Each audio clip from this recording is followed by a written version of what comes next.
Hi everyone, it's Sandra, and I was going through those tubs of muddy castings and adding the worms back to Gilligan, my large turtle-shaped outdoor worm farm, when I noticed that at least two of my gigantic native composting worms, the Arctiostrotus vancouverensis, these are ancient species, well over 600,000 years old, only found in this corner of the planet. Let me just show you how large this worm is. And there's a couple of them this big, plus a lot of juveniles. Now, this worm was living in a tote of castings. There is precious little information about this worm on the internet, but what I found out is hikers will find them sunning themselves on the forest floor as they go for a walk in the British Columbia forests. And that goes along with my observations that these worms are not adverse to light. They do not hide and bury themselves like a typical red wiggler would.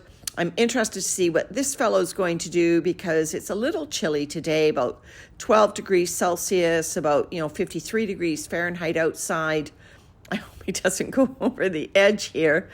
But normally when I'm doing a light migration or something with my harvested castings, if I have any of these worms, they just kind of lie around on the top. Not that they're sluggish and lazy. They do move. I'll put a link to a short in the description that shows them moving round and round.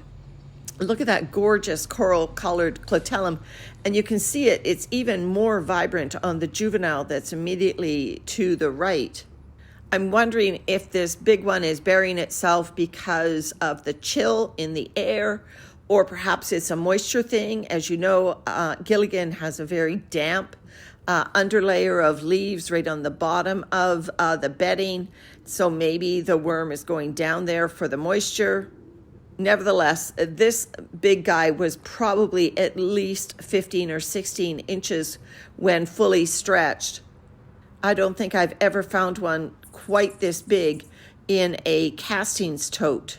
Normally when I find them in one of my worm farms and they're starting to get on the large size, I add them to one of my open beds under the blueberries, for instance, or into my open garden.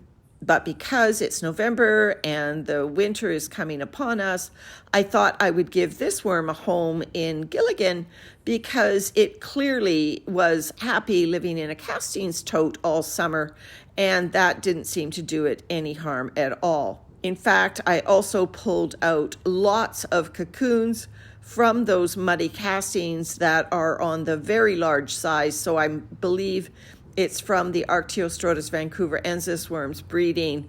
Wouldn't that be a sight to see? Have never seen a hint of that. And like I said, there is precious little information on the internet about these majestic worms.